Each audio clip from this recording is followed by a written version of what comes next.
sommes toujours sur MNTV et nous sommes toujours avec le ministre de l'Intérieur et de la décentralisation du Congo.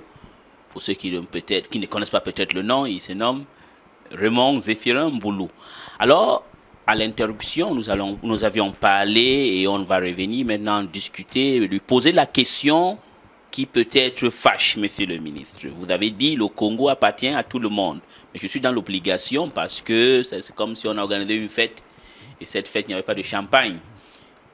Vous avez créé la commission ou le gouvernement, à l'issue de la concertation politique de Dolizy, cet recensement spécial. Mais il y a une frange toujours de l'opposition, je crois dans la semaine, c'est l'opposition radicale amenée par Nzon Mathias, qui dit c'est un peu de la poudre aux yeux. Alors, pour ceux-là qui doutent toujours de l'indépendance et la crédibilité de cette commission de recensement spécial, qu'est-ce que vous leur dites? C'est la même chose que je répète chaque année. Ils doivent venir avec nous. Maintenant, comme ils ne sont pas, pour moi, je dis, ils sont là avec nous parce qu'il y a l'opposition qui est avec nous. Ils font partie de l'opposition. Donc, il ne faudrait pas aussi qu'on singularise, vous les journalistes, que l'opposition, c'est le ministre Nzon Mathias, l'opposition, que c'est seulement lui. Non, nous avons les autres aussi. Il y a des partis qui sont plus importants que le leur. Mais c'est l'opposition. Chacun de nous a une démarche. Mais je pense que l'opposition est plurielle. Et donc, pour eux, pour ceux qui ne sont pas, qui peut-être font d'autres déclarations, moi je dis que le recensement administratif spécial sera exécuté par les Congolais, par la classe politique et l'administration, sans oublier la société civile. Nous allons le faire. Et c'est pour cela qu'eux aussi, ils vont participer. Moi, je dis qu'il revient aussi, il y a un rôle qui revient aux partis politiques de pouvoir aider toutes les équipes partout. Il y a nous demandons également aux partis politiques de sensibiliser leurs militants, de sensibiliser la population. De toutes les façons, c'est d'abord un devoir citoyen de se faire enrôler. Si vous êtes citoyen, vous avez 18 ans, mais vous avez aussi cette obligation de vous faire enrôler pour participer à la vie démocratique de notre pays. C'est un devoir aussi. Hein. Je ne sais pas si je peux dire, c'est aussi une obligation pour nous. Donc, nous allons le faire. Pour moi, c'est une affaire nationale. Il y a les partis de la majorité, il y a l'opposition, la société civile et les partis du centre. Donc, toute la classe politique. Ceux qui ne sont pas là, on ne peut pas aussi avoir la place pour tout le monde dans la commission. Les gens sont représentés. L'opposition, je le répète, l'opposition est représentée dans toutes les commissions. L'opposition. Et donc, les autres qui n'ont pas leur nom, on ne peut pas avoir les noms de tous les hommes politiques dans une commission, ce n'est pas possible. Donc, mais je dis, l'opposition est représentée. Donc, nous travaillerons. Maintenant, pour les élections, on a vu en 2012, il y en a qui avaient boycotté la révision, mais qui ont bien participé aux législatives. Tout le monde a participé aux législatives, oui. Monsieur le journaliste. Y compris Nzon Mathias. Ah, moi, je dis tout le monde. Moi, le ministre Nzon, vous le savez, c'est mon grand frère. Je dis, il a participé. Donc, c'est tout le monde. D'accord. Nous rassurons toute la classe politique que le gouvernement a pris l'engagement de réaliser le recensement, avec les partis politiques, le recensement administratif spécial. Exactement. Bon, maintenant, nous aurons un nouveau corps électoral. Bon, à la fin, oui.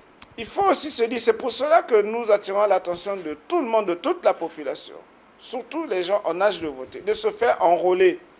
Parce que si vous ratez maintenant, vous n'attendrez que la prochaine élection. Ah oui, oui, parce que nous ne voulons pas quelqu'un aujourd'hui ne se fait pas enrôler et le jour du scrutin se présente, ah non, moi j'ai pas. Non, non, non, non. Les mécanismes sont faits de sorte que tout le monde soit enrôlé. Maintenant, le jour du scrutin, celui qui n'a pas sa carte d'électeur, ben, cela veut dire qu'il ne s'est pas fait enrôler.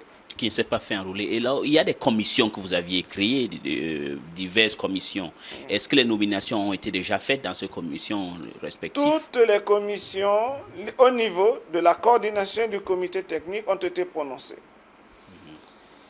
Les partis politiques aussi nous ont fait les propositions et ça a été fait, ça a été nommé au niveau des commissions locales. Ce qui reste,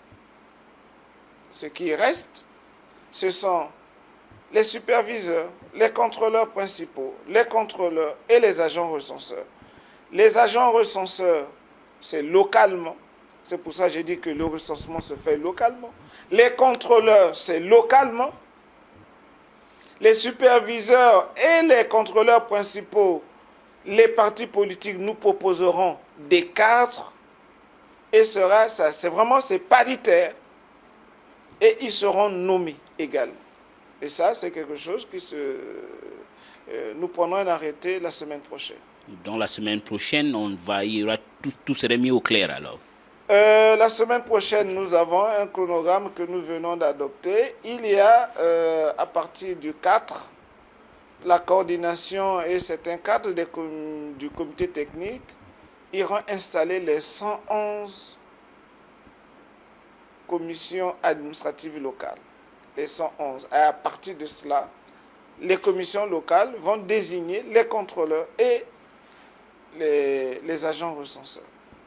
Alors, donc maintenant, quand vous dites que tout est fait, il y a une décentralisation. Donc, ce que d'autres de l'opposition dénoncent, ils disent que tout est toujours centralisé. Donc, ici, vous êtes en train de dire que tout est vraiment décentralisé ou c'est une décentralisation seulement comme en tant que ministre de l'Intérieur, vous le dites. Est-ce que sur le terrain, si on va avec une caméra, on va trouver que vraiment, par exemple, si on va par exemple à Nkayi ou à un fin fond du Congo, on trouvera vraiment les preuves que tout est décentralisé.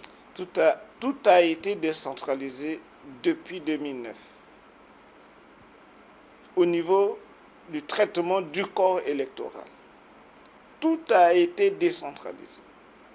Et aujourd'hui, je ne peux pas, je vous dis honnêtement, vous pouvez prendre votre caméra. Vous partez, vous parlez d'un Kayi, vous allez à Betou, vous pouvez aller à Toku, vous pouvez aller à Nzambi, vous trouverez chez le sous-préfet une installation et il vous dira, j'ai mon fichier électoral que je gère moi-même. Exactement. Et les commissions locales que nous venons de mettre en place vont aussi pour installer ces commissions et pour que les agents ressortent. Tout sera traité, et les saisies, et l'affichage, et toutes même les modifications après l'affichage, ça sera fait localement. Ok. Maintenant, monsieur le ministre, quelles sont d'autres pratiques ou des mesures que vous aviez prises, parce que vous parlez en tant que ministre de l'Intérieur, pour susciter, parce que on reproche souvent que les élections, ici, le taux de participation est souvent inférieur ou faible. Quels sont les mécanismes que vous avez mis en place pour exciter ou inciter les Congolais en âge de voter de se inscrire sur la liste électorale? Il y a deux choses que vous posez, la participation et le corps électoral. C'est deux choses différentes. Le taux de participation est faible. Pourquoi? Parce que les acteurs politiques ne sensibilisent pas bien. Ou les hommes politiques, pendant la période de campagne, n'arrivent pas à drainer les populations, les électeurs. Mais vous, en tant que ministre de l'Intérieur, vous pouvez quand même faire une campagne pour encourager les affichages ou plan de communication. Nous le faisons toujours. Nous le faisons toujours. Et sachez aussi que dans notre pays, par expérience, l'élection qui draine beaucoup de participation, c'est beaucoup plus l'élection présidentielle. L'élection présidentielle a beaucoup plus d'engouement, beaucoup plus, parce que c'est national. Et là aussi, parce que c'est l'élection majeure, et là, il y a beaucoup plus, le taux de participation est beaucoup plus élevé. Maintenant, après, vous avez les législatives. Les législatives, comme c'est fait aussi par circonscription localement, deux fois aussi, ça draine, mais un peu de moindre importance par rapport au présidentiel. Les gens, aujourd'hui, ont une culture pour eux, c'est d'abord le président de la République, le reste, c'est pas, ça compte pas trop. Et vous verrez, c'est beaucoup plus aussi, de fois, la carrure pour les législatives, la carrure du député, des candidats. Mais moi, je prendrai le cas chez moi, quand je vais chez moi, je mobilise. Oui, parce que vous êtes là depuis. Mais oui, je suis là depuis, mais je mobilise. Voilà, c'est la manière de battre campagne aussi. Il y en a d'autres, non, ben, les gens disent oui, on s'est déjà fait, nous, le plus important, mais il faut reconnaître que ici au Congo, l'élection qui mobilise, qui a un taux de participation le plus élevé, c'est l'élection présidentielle. Exactement. Mais vous avez dit quelque part que souvent c'est les politiques qui n'arrivent pas à convaincre la masse pour y participer. Est-ce que ce n'est pas parce qu'ils ne font pas confiance aux élections? Ils se disent que, comme vous avez dit vous-même, c'est jouer d'avance. Pas jouer d'avance, rien n'est joué d'avance. Il faut mobiliser, il faut battre campagne. Et aussi, moi je dis, pour les partis politiques, c'est souvent de choisir des candidats crédibles. Des candidats crédibles. Pour les partis politiques. Pour les partis politiques, oui. Donc, comme ils ne choisissent pas souvent les candidats crédibles, il n'y a pas de gens. Ah ben, deux fois, il y a rejet dans les localités. D'accord. Mais monsieur le ministre, autre chose, parce que je voudrais insister sur ce problème, cet aspect du recensement administratif que vous êtes en train d'organiser.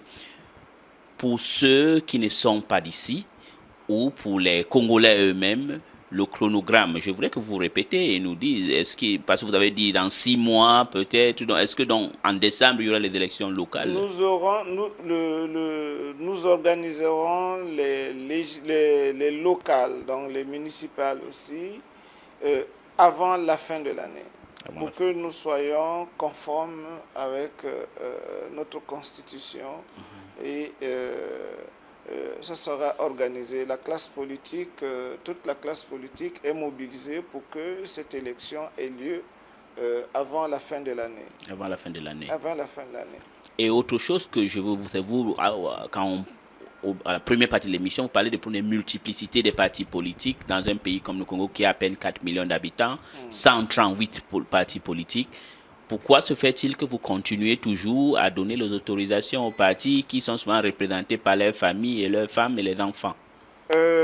Dolizy a pris aussi une recommandation pour demander que nous appliquions la loi sur les partis politiques. J'ai reçu un leader politique hier matin qui est revenu sur la question, m'a dit oui, vous le ministère aussi, vous n'appliquez pas. Ben, nous allons appliquer. Mais il y a beaucoup de partis. Mais je veux aussi encore, nous allons l'appliquer et renforcer également la loi. Vous regardez, il y a beaucoup de partis qui n'ont même pas un élu local. Même pas un élu local. Est-ce qu'ils sont partis politiques? Donc ça... et souvent, ce sont ceux-là qui font plus de bruit. Plus de bruit dans notre pays. Mais quand il y a des scrutins, ils n'ont même pas un élu. Même pas un élu. Nous allons faire appliquer la loi, je pense, avant même les locales. Avant même les locales. Avant même les locales. Donc, en vous entendre, vous êtes en train d'annoncer la disparition de beaucoup de partis politiques. De beaucoup de partis politiques. Il y a des critères. La loi, c'est une loi de 2006. Elle est là, elle existe. Et donc, ils n'ont qu'à se reporter à la loi pour comprendre que nous ne remplissons pas ces critères. C'est sûr que le ministère de l'Intérieur se prononcera pour leur dissolution. Pour la dissolution. Mais vous aviez dit quelque part que quand on parle de l'opposition congolaise, il ne faut pas qu'on se cristallise sur John Mathias. Mais vous aimez bien... Oui, parce que c'est le symbole de l'opposition. Vous aimez bien le ministre Sonza, vous êtes son représentant? Je ne suis pas son représentant, mais je pose la question. J'ai comme l'impression que vous êtes comme son représentant. Il y a bien de leaders politiques dans ce pays, mais vous ne revenez que sur Nzama Matthias. Je reviens sur lui parce qu'il est comme c'est la figure emblématique de l'opposition au Congo. Est-ce que vous aviez... Non, moi j'en connais d'autres. Comme qui, par exemple, je ne suis pas là, ma qualité de ministre, mais je pense que Nzo n'est pas le seul représentant. Bon, il n'est pas le seul. Il faut essayer. Mais je n'ai jamais eu une lettre qui me dit que l'opposition s'est réunie pour le désigner comme représentant de l'opposition. Peut-être pas, mais vous êtes sans oublier que quand vous faites des décisions, eux, ils se mettent en marge. Donc ça nuit à tout ce que vous faites. Pas du tout. Je travaille. Nous travaillons. Nous travaillons avec la classe politique, M. Smith. Nous travaillons avec la classe politique. La classe politique est là. L'opposition est présente. L'opposition qu'ils disent qu'ils sont à la solde de l'État. À la solde de l'État, ils ne sont pas représentatifs. Mais dans tous ces partis de l'opposition, il n'y a qu'un seul parti qui bénéficie aujourd'hui du financement de l'État. Il n'y a que l'UPADES, je crois. Oui, parce qu'au moins, ils ont 7 députés. Et puis, il y a le PRL de Nick Fila. Oui. De Nick Fila. Voilà les partis qui bénéficient, qui ont pignon, qui devaient avoir pignon sur eux, qui ont pignon sur eux parce qu'ils ont des élus. Oui. Bon, monsieur le ministre, on va revenir sur Dolizy. Oui. Pourquoi se fait-il que, à la création de cette commission, il a fallu que ce parti politique de Nick Fila et les autres qui ont participé, il a fallu qu'ils fassent un bruit à l'hôtel Michael pour que vous devez revoir la recomposition de ce recensement spécial. Ils n'ont peut-être pas fait du bruit, Ils ont tenté Non, ils n'ont pas fait du bruit. Du bruit, on l'aurait su. C'est vrai. J'étais là à la conférence de presse. Ils ont fait quelques déclarations. Oui. Bon, mais ce n'est pas du bruit. Du fait que, je crois, je l'ai dit tantôt au début, que c'était une incompréhension. Est-ce que ce n'est pas de votre part parce qu'on dit de vous, vous êtes quelqu'un de calme, méthodique et calculateur? Est-ce que ce n'est pas une manière de les mettre hors jeu? Et il fallait qu'ils mettent la pression pour que vous reveniez? Non, ils n'ont pas mis la pression. Et je vous dis, on a eu, c'est vrai, j'ai rapporté un arrêté. Un arrêté tout simplement. Il y avait des omissions. Sciemment fait ou... Non, pas sciemment, mais il y a eu des omissions. Vous avez 111 commissions administratives. Et si vous avez vu le premier arrêté, il y a des endroits où on a dit, on n'a pas nommé. On a dû écrire, par exemple, partie du, et ainsi de suite. Donc, on a dû rattraper cela et on a dû corriger certaines choses. Je vous dis que ça s'est fait aussi amicalement et on a trouvé un consensus, on a parlé, je vous dis, en 15-20 minutes, on a trouvé la solution. Mais il a fallu qu'ils tiennent une conférence de presse pour que vous les appeliez. La conférence de presse, c'était leur manière de faire, mais je pense que je ne peux pas vous dire que les uns et les autres, on s'est expliqué, et c'est pour ça que le compromis a été trouvé. On s'est réunis 15 minutes. Vous avez réuni 15 minutes. Mais monsieur le ministre, encore, vous allez peut-être ça va vous gêner ou vous déranger, peut-être vous allez vous énerver, mais quand vous dites que tout le monde est inclus, mais je pense toujours qu'il y a une bonne frange de l'opposition. Vous voulez toujours qu'on dise qu'il y a une opposition, mais la réalité est qu'il y a deux. Qu'est-ce que vous faites pour que cette autre frange de l'opposition qui refuse à participer puisse aussi revenir, monter sur le train? Il ne me revient pas de les ramener. Vous êtes ministre, vous devez écrire, les appeler. Il ne me revient pas de les amener. L'opposition est organisée. L'opposition est organisée. C'est comme aujourd'hui, vous me demandez de convoquer, de demander à la majorité aussi de se retrouver, de demander au parti du centre. Non, l'opposition, je crois, ils ont des contacts entre eux. C'est un groupement. qui est défini, un groupement de l'opposition, c'est l'opposition. La majorité, c'est la majorité.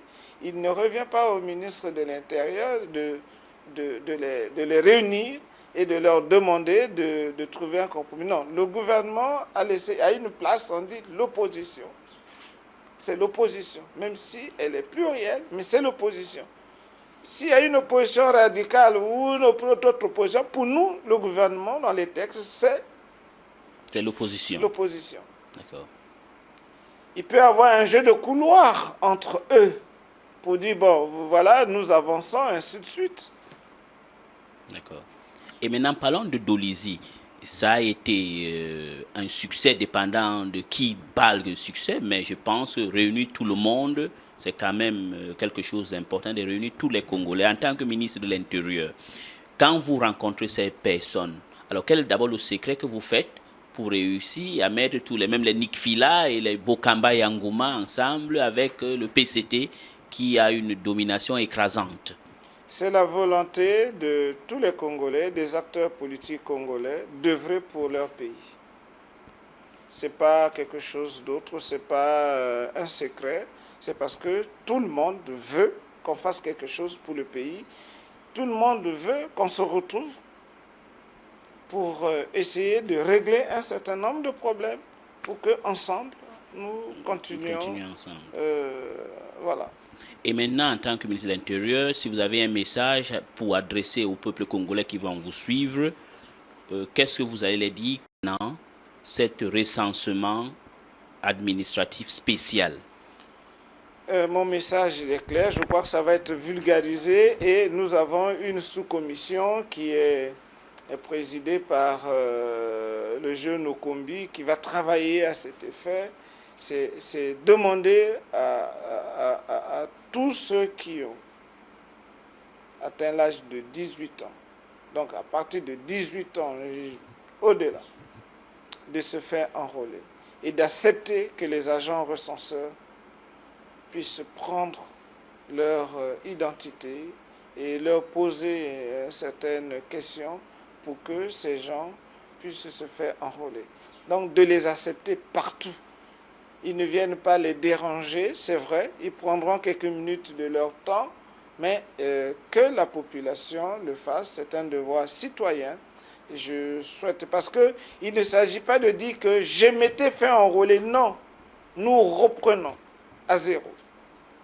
Pour le bien de notre pays, pour la paix, pour tout ce qu'on peut faire demain pour nous, pour ce pays, le Congo.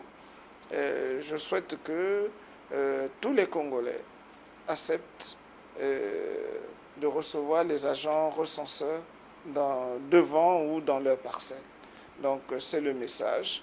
Je crois que c'est le plus important. Il ne faut plus revenir sur l'ancien, de dire que je m'étais déjà fait recenser, j'ai une carte d'électeur. Non, tout est